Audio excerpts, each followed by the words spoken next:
여러분 축복합니다. 날씨가 많이 추워졌죠. 감기 건강 유의하시고 또한 우리 아이들도 늘 쑥쑥 자라나기를 간절히 축원합니다. 저희가 지난주에는 지혜에 대해서 당신은 정말 하나님을 아는가라는 그 책의 제목을 따서 우리가 또한 호세아 말씀을 가지고 묵상하고 나눴습니다. 어, 홈페이지에 여러분들 제가 지난주에 말씀하였던 당신은 정말 하나님을 아는가에 대한 책을 써머리 해놨는데 여러분 한번 보시길 바랍니다. 예배드리신 성도님들 신앙생활을 시작하시면서 음, 하나님을 다들 경험하셨을 겁니다. 각양각색의 방법으로 또한 어떤 사람은 다양하게 또 어떤 사람은 찬양으로 어떤 사람은 말씀으로 어떤 사람은 교회 다니는 한 사람을 통하여서 하나님을 만나고 또한 그 과정을 겪어서 이제 지금에 이르게 되었을 겁니다. 그런데 우리가 신앙생활을 하면서 매번 하는 질문들이 또 있습니다. 하나님을 과연 아는 게 무엇일까? 하나님을 안다라고 하는데 과연 하나님을 아는 게 무엇일까라는 질문을 할 수 있습니다. 그래서 우리는 이 질문의 답을 찾기 위해서 말씀도 뒤적이기도 하고요. 또한 지인을 찾아가기도 합니다. 또한 스스로에게 질문하면서 기도하기도 해요. 또한 목회자에게 가서 목사님, 하나님을 아는 것은 무엇인가요? 라고 물어볼 수도 있습니다. 수많은 목회자들과 또한 신학자들의 견해와 이론을 안다. 또는 성경의 이야기를 아는 것. 과연 이런 것이 진정 하나님을 아는 것일까? 스스로에게 저에게 질문을 한다면 이것으로는 무엇인가 부족하다는 게 늘 마음에 있다라는 겁니다. 지난주에 말씀을 선포했듯이 하나님을 정말 아는가? 정말 알기 위해서 무엇을 아는가? 말씀에 집중하고 하나님의 음성에 귀 기울이라 하였다면 오늘 시간에는 그것은 완전하지 않다라는 거예요. 그것에 더 조미료를 넣고 더 첨부하라는 겁니다. 왜? 하나님을 진정으로 알아가기 위해서요. 오늘날 우리는 하나님을 알려주는 게 많습니다. 매일 얼마나 수많은 설교들이 교회에서, 강단에서, 또한 큐티 모임에서, 또한 성경 공부에서 많이 선포되어지고 있습니까? 그런데 우리 한번 생각해 봅시다. 성경 공부를 하고 설교를 듣고 좋은 목사님의 설교를 들었을지라도 변화가 없어요. 다 똑같아요. 교회 안에 있는 성경 공부 프로그램이나 또한 제자 훈련 프로그램들이 다 비슷비슷합니다. 그래서 제자 훈련 두세 개를 경험하신 분들은 이제는 다음 과정이 무엇인지 예측이 될 정도가 됐습니다. 그런데 내가 이렇게 예측도 하고 내가 알 수 있는 환경이 되었는데도 안타까운 게 뭐냐면은 사람들이 당신은 교회를 다니지요 하면서 기대감이 있는데 그 기대감에 내가 맞추지를 못한다는 거예요. 하나님을 안다라고 생각하고 하나님을 알기 위해서 성경 공부를 하고 말씀을 받는데 내가 사람들에게는 영향력을 끼치지 못하고 있다는 거예요. 사람들에게 영향력을 끼치지 못하는 것뿐만 아니라 나 스스로에게도 만족스럽지 못하다는 겁니다. 이론으로 아는 하나님은 우리의 믿음을 공격하는 자들에게 논리적으로 반박할 수는 있어요. 그러나 내가 자신 있게 나는 하나님을 압니다라고 이야기하기는 부족하다는 겁니다. 사랑의 교회에 돌아가신 소천하신 고 옥하는 목사님께서 한국 교회의 제자 훈련이라는 성경의 공부와 또한 말씀에 대한 집중에 큰 패러다임을 변화를 시키셨었어요. 그래서 당시에 기복적인 신앙 또한 미신적인 신앙이 섞여 있었던 우리 한국 교회의 신앙의 형태에 새로운 분기점이 되는 전환점이 되는 말씀의 제자 훈련이 시작되게 되었죠. 그 모든 훈련이 지금까지 이어가고 있습니다. 그런데 오카노 목사님께서 한 인터뷰가 제가 기억이 남는 게 뭐였냐면은 목사님께서 지난 제자 훈련과 목회 과정을 돌아보면서 했던 인터뷰였습니다. 내가 사람들을 지혜롭게 했을지는 모르지만은 내가 사람들의 마음을 차갑게 했다라는 거예요. 저는 이 말이 주는 의미가 아주 명확하다고 생각합니다. 제자 훈련이 부족해서 목사님의 시작은 제자 훈련을 성도들에게 말씀으로 양육하는 거였는데 그것이 강조되고 그것만 사람들이 완성이라 생각한 나머지 어떠한 문제가 생겼냐면 마음이 차가워지기 시작했다는 거예요. 말씀을 봐도 감동이 없고요. 이제는 똑같은 패턴의 별 감흥이 없다라는 겁니다. 교감이 없어요. 누군가 경험하는 하나님에 대해서 놀랍고 부러운 마음은 있지만은 내가 경험한 하나님은 없다라는 거예요. 성경의 신앙의 선배들이 경험하고 고백했던 하나님은 있지만은 내 입술로 내 삶으로 고백했던 하나님은 내가 찾아볼 수가 없었어요. 내가 고통 중에 부르짖을 때 나에게 위로해 주셨던 하나님, 내가 주를 떠나고자 했을 때 나를 채찍질하셨던 하나님, 내가 누군가를 용서하지 못했을 때 용서하라고 하셨던 그 하나님 외에도 나의 삶 속에서 오래 남을 수 있었던 하나님은 내가 경험한 하나님이라는 겁니다. 그 경험한 하나님이 책이나 또는 듣게 되는 정보로도 또한 남의 이야기가 아닌 하나님과 나의 관계된 이야기였다는 겁니다. 지금 시대를 영성의 시대라고 합니다. 저는 이 영성을 뭐라고 기준을 삼냐면은 관계라고 생각을 해요. 하나님과 나와의 관계, 나와 상대방과의 관계, 우리 공동체와 또한 하나님과의 관계가 바로 영성이라는 거죠. 근데 이 영성을 이야기할 때 우리가 이 관계를 맺어야 되는데 이 관계에서 경험하지 않고 만나지 않고 우리가 교제하지 않으면은 이 영성이 이루어질 수 없다라는 거예요. 지난주에 이어 오늘도 호세아의 본문을 살펴봅니다.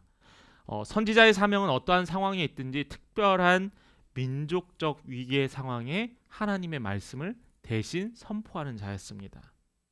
때로는 왕을 향해서 선포하기도 했고요. 꾸짖기도 했고요. 백성들을 향해서 회개하라라고 했습니다. 몰매를 맞을 상황인데도 불구하고 하나님의 명령에 순종하였던 거죠. 호세아가 활동했던 이 시대, 호세아가 외쳤던 이 말씀이 오늘날 살고 있는 우리에게도 동일한 외침이 되어오고 있다라는 거예요. 당시 호세아는 풍요와 안정은 모든 것이 하나님께로부터 온 것인데 그를 깨닫지 못하는 이스라엘 백성들을 향해서 꾸짖고 하나님의 경고의 메시지를 전하고 있습니다. 호세아는 이스라엘 백성들이 하나님에게 돌아서기를 요구하고 있어요. 그리고 그 이후에는 하나님께서 그들을 구원해 주실 거라는 믿음이 있었습니다. 회복시켜 줄 거라는 선포를 하게 돼요.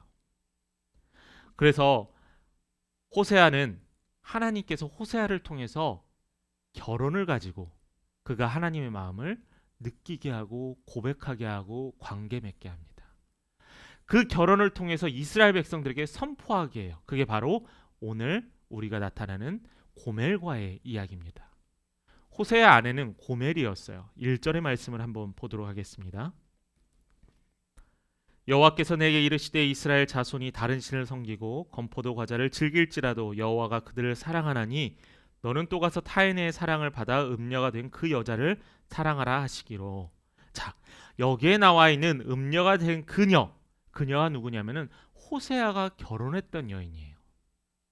이 여인에 대해서 두 군데서 설명을 하고 있는데 호세아 1장의 고멜이라는 그 여인이 바로 이 3장에 나타나 있던 여인입니다. 근데 1장에서는 고멜과 호세아의 결혼을 대해서 한 발짝 뒤에 떨어져서 3인칭 관점으로 보고 있는데 여기에서는 1인칭적 나의 이야기를 써가고 있는 거예요. 내가 경험하고 하나님께서 나에게 이야기하신 고멜을 통한 나의 이야기, 호세아를 통한 나의 이야기를 하고 있다는 겁니다. 다른 남자의 사랑을 받았던, 다른 남자의 사랑을 구했던 이 음란한 여인인 이 고멜을 데려고 오게 됩니다. 결혼을 하고 도망갔어요. 이 여인을 다시 데리고 옵니다. 처음에 하나님께서 호세아에게 구체적인 행동을 요구하셨어요. 그리고 그 명령에 호세아는 순종했습니다. 너무나 어려웠던 거였어요. 왜냐하면 당시 율법에는 분명히 이야기하고 있습니다. 신명기 24장 1절에서 4절 말씀에 보면은 사람이 아내를 맞이하여 데려온 후에 그에게 수치되는 일이 있음을 발견하고 그를 기뻐하지 아니하면 이혼 증서를 써서 그의 손에 주고 그를 자기 집으로 보낼 것이요. 그 여자는 그의 집에 나가서 다른 사람의 아내가 되려니와 3절입니다. 그의 둘째 남편도 그를 미워하여 이혼 증서를 써서 그의 손에 주고 그를 자기 집에 내보냈거나 또는 그를 아내로 맞이한 둘째 남편이 죽었다 하자. 마지막, 그 여자는 이미 몸을 더럽혔은즉 그를 내보낸 전 남편이 그를 다시 아내로 맞이하지 말지니 이 일은 여호와 앞에 가증한 것이라라고 했어요. 나중에는 범죄하지 말라고까지 했습니다. 신명기 율법에 보면은 자신을 떠나고 음란했던 여인, 자신을 결혼을 깨고 도망갔던 이 여인은 다시 받아들인 것은 범죄고 하나님의 기업을 땅으로 못 받는다고까지 이야기를 했어요. 이 율법에 써져 있는데도 불구하고 하나님께서 호세아에게 뭐라고 얘기했냐면은 그 여인을 맞이하라고 했어요. 그 이유는 명확합니다. 바로 너가 나의 마음을 기억하라는 거예요. 너가 나의 마음을 한번 느껴보라는 거예요. 1절에 보면은 여러분 말씀에 보면은 건포도와 과자가 나옵니다. 이 건포도와 과자는 뭐냐면은 당시 이스라엘 백성들이 이스라엘 백성들이 바알신을 섬기고 있었어요. 바알신을 섬기면서 이 건포도와 과자는 풍요로움을 위해서 바알신을 위해서 섬겼던 제사에 드려진 예물이었습니다. 그래서 하나님께서는 이스라엘 너희들이 나를 버리고 간 것이 마치 호세아를 떠난 음란한 그 여인과 같다라고 이야기하고 있는 거예요. 그런데 어떻게 되죠? 하나님께서 호세아에게 그녀를 데려오라고 합니다. 이 말씀은 뭐냐면은 하나님께서 그 음란한 이스라엘 백성, 하나님께 죄악을 거했던 그 이스라엘 백성을 데려올 거라는 말씀이라는 거예요. 호세아는 값을 지불했습니다. 2절 말씀을 봅니다. 내가 은 15개와 보리한 호멜반으로 나를 위하여 그를 사고라고 했어요. 돈을 주고면서까지 데려왔어요. 내가 정말 사람들의 핍박을 받고 사람들이 뭐라고 할지언정 그 여인을 그냥 데려오는 것도 아니고 내가 때려서 데려온 것도 아니라 돈을 주고 데리고 왔어요. 근데 여기서 당시에 이 돈은 은 30세겔에 해당되는 돈입니다. 출애굽기 21장 32절의 말씀을 봅니다. 소가 만일 남종이나 여종을 받으면 소 임자가 은 30세겔을 그의 상전에게 줄 것이요 소는 돌로 쳐서 죽일지니라. 당시 율법에 종들이 소를 쳐서 죽게 하거나 소가 종을 쳐서 죽게 하게 하면은 은을 30세겔만 갚으면 돼요. 그 종의 값어치가 얼마라고요? 은 30입니다. 이 여인도 이렇게 돈을 지불하면서 데리고 왔어요. 그러면서 호세아는 하나님과의 대화의 형식을 빌려서 하나님의 사랑을 구체적으로 이야기하고 있어요. 그러나 하나님께서는 그에게 어떤 것을 명하시냐면은 자숙기간을 명령하세요. 자숙기간. 하나님이 사랑하셔서 그녀를 데려오게 했지만은 분명히 그녀가 회복해야 될 게 있다는 거예요. 3절의 말씀에 봅니다. 그에게 이르기를 너는 많은 날 동안 나와 함께 지내고 음행하지 말며 다른 남자를 따르지 말라. 나도 내게 그리하리라 하였노라. 이 말이 뭐냐면은 호세아가 아내 고멜을 집으로 데려왔지만은 집으로 데려온 그 여인을 잠자리도 같이 하지 아니하고 또한 식사도 같이 하지 아니하고 그녀를 한 곳에 따로 거하게 했다라는 겁니다. 그 전까지 행했던 죄악들을 회개하고 되돌아오고 다시 옛사랑을 회복하기 위해서 자신의 과거의 모습으로 되돌아오기 위해서 자숙기간을 주었던 거죠. 근데 이 자숙기간이 이스라엘 백성들에게도 주어졌습니다. 4절 말씀을 봅니다. 같이 읽어봅니다. 시작. 이스라엘 자손들이 많은 날 동안 왕도 없고 지도자도 없고 제사도 없고 주상도 없고 에봇도 없고 드라빔도 없이 지내다가 하나님이 돌아오게 했던 그 이스라엘 백성들에게 했던 자숙기간의 형벌이 뭐였냐면은 방금 읽으셨던 여러분들의 말씀이에요. 왕도 없고 선지자도 없고 제사도 없었다라는 이야기입니다.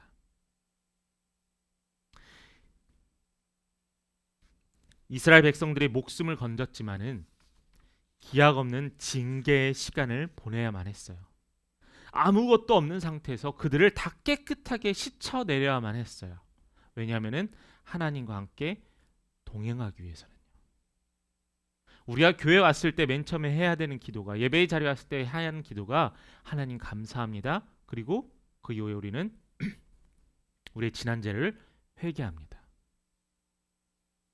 하나님께서도 이스라엘 백성들이 우상을 섬기고 또한 음란한 죄를 빠졌던 그 이스라엘 백성들을 향해서 그들이 깨끗이 씻음 받기를 하나님은 원하셨던 거예요.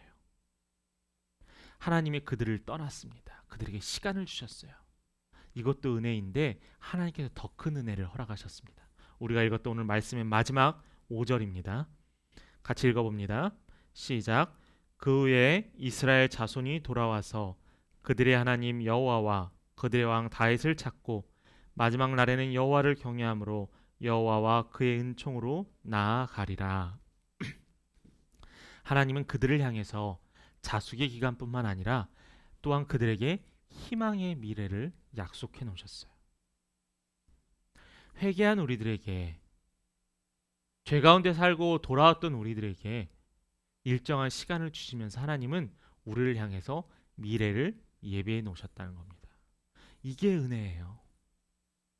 내가 신앙생활을 잘해서 하나님께 나의 미래를 열어놓으신 게 아니라 하나님께서 내가 돌아왔을 때 그때부터 하나님은 나를 위해서 일하고 계셨다는 거예요. 무엇을 위해서? 바로 하나님께서 우리를 향한 미래를 약속하기 위해서요. 이스라엘의 멸망이 하나님의 최종 목표가 아닙니다. 우리가 죄 가운데 사서 우리의 죄를 형벌하시고 우리를 핍박하게 하시는 게 하나님의 목적이 아니에요. 어떻게 해서든지 우리를 돌아오게 하고 하나님과 경험케 하기 위함이 바로 하나님의 목적이었다는 것, 여러분 감사하시며 사시길 바랍니다. 먼저 왜 하나님이 이런 말도 안 되는 명령을 호세아에게 내렸을까? 이러한 질문이 지어져요. 사랑하라는 하나님의 명령, 이 단어가 3장에서 가장 중요한 신학적인 단어입니다. 이스라엘을 끝까지 사랑하시는 하나님의 마음을 보여줄 수 있는 대표적인 단어이기도 해요.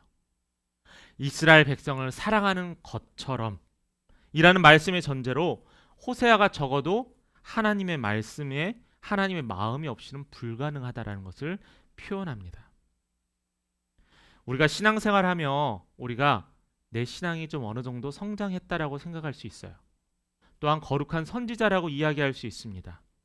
그런데 이게 착각이에요. 저도 착각이에요. 목회자인데, 목회한 지 20년이 넘었는데, 전도사부터 지금까지 이렇게 성장했는데 착각이에요. 우린 다 동일한 선에 있습니다. 자신이 호세아라고 생각을 해요. 나는 저런 고멜과 달라. 나는 저 세상 사람들과는 다른 사람이야. 내가 얼마나 신앙생활을 열심히 했는데. 아니요. 우리가 신앙생활을 열심히 하는 사람은 나를 어떻게 바라보냐면 나는 고멜입니다라고 고백할 수밖에 없다는 거예요. 내가 어떤 능력이 있고 내가 어떻게 의로웠길래 세상 사람들을 향해서 그들은 하나님의 죄악 가운데 산다라고 핍박하고 정죄할 수 있겠어요. 내가 하나님을 안다고 했던 내가 이스라엘 백성과 같이 똑같이 범죄하고 있다는 겁니다. 결국 우리는 고멜과 같습니다. 다른 신들에게 돌아가서 건포도를 넣은 빵을 좋아한 고멜과 같았어요. 이스라엘 백성과 같았어요.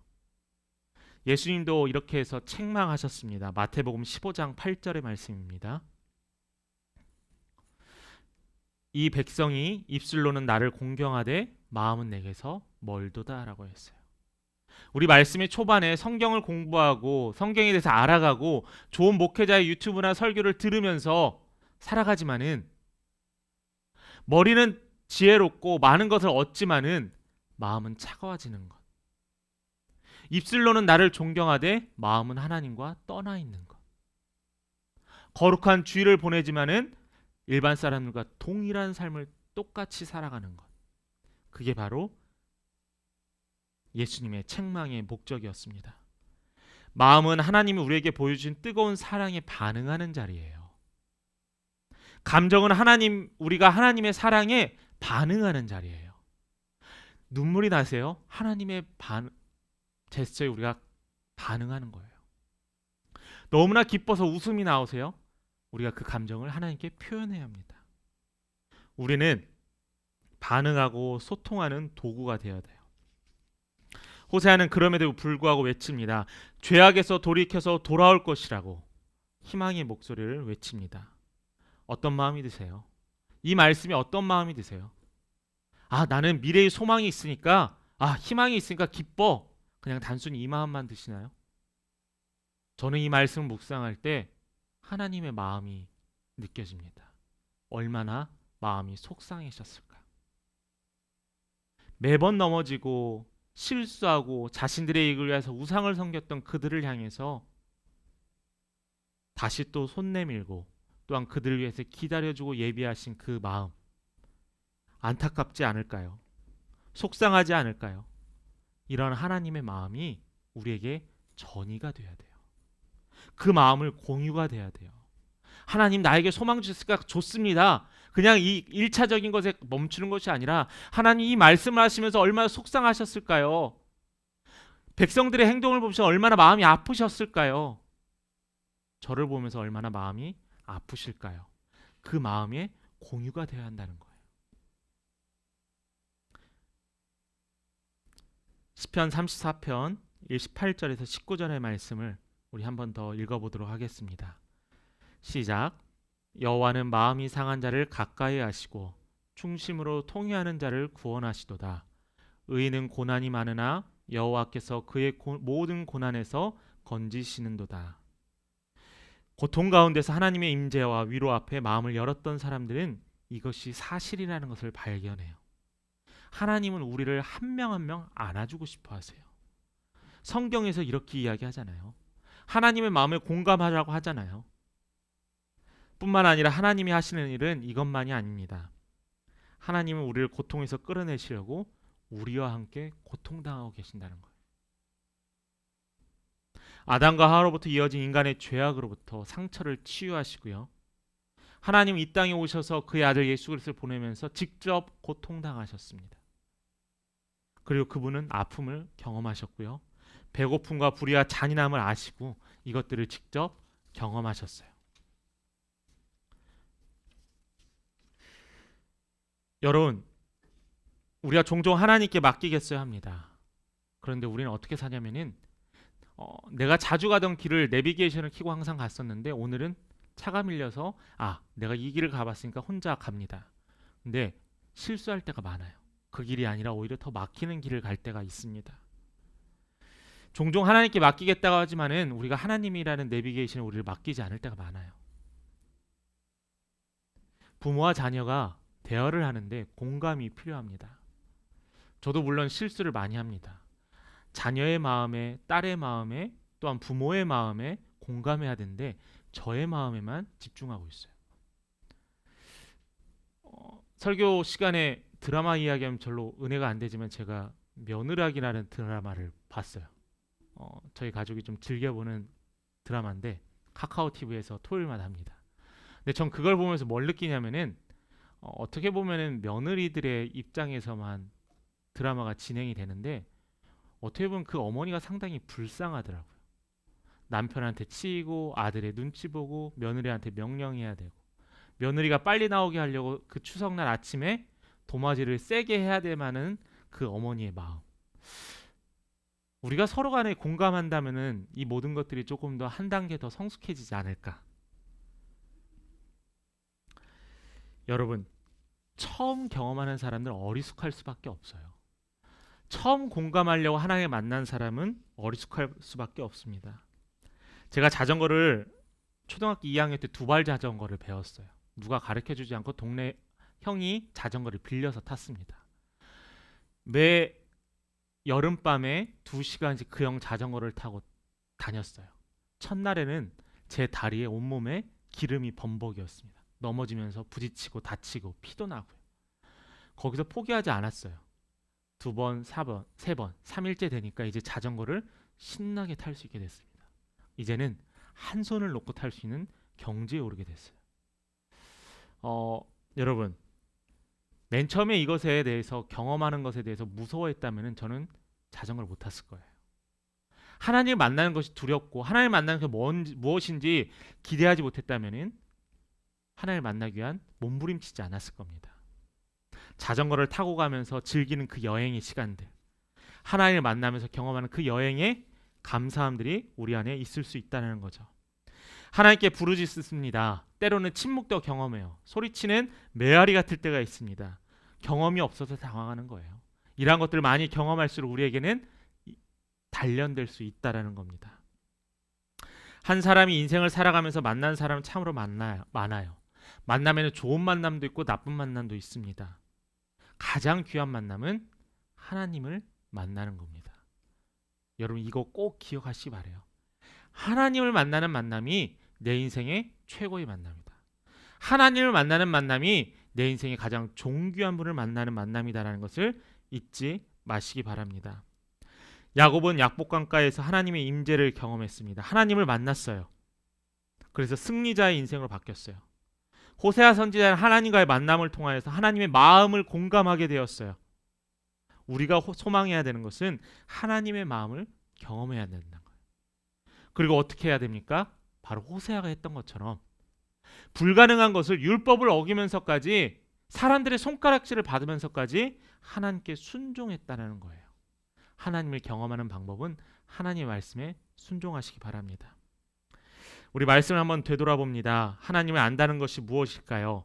하나님을 경험하지 않은 자 하나님을 안다고 이야기하지 마시기 바랍니다. 하나님을 아는 것은 하나님을 경험해야 가능합니다.